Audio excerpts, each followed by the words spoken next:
मुंबई गोवा महामार्गासंदर्भात आज विधानसभेत लक्षवेधीवर चर्चा होणार आहे। पुलाचे काम 50% पूर्ण अशी माहिती मंत्री शिवेंद्रसिंग राजे भोसले यांनी दिली आहे। यासोबतच जानेवारी 2026 पर्यंत काम पूर्ण करण्याचा प्रयत्न असल्याचं देखील त्यांनी सांगितले। मी स्वतः महामार्गाची पाहणी केली असं देखील मंत्री शिवेंद्रसिंग राजे भोसले यांनी सांगितले।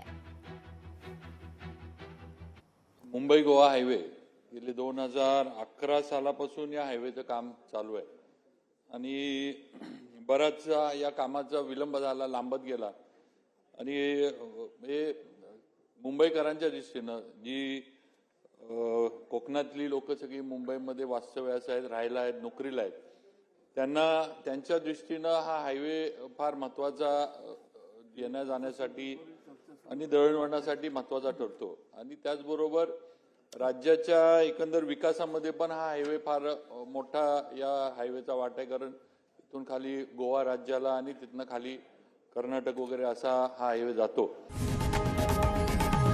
लोकशाही मराठी ऐका, पहा, जागरूक रहा।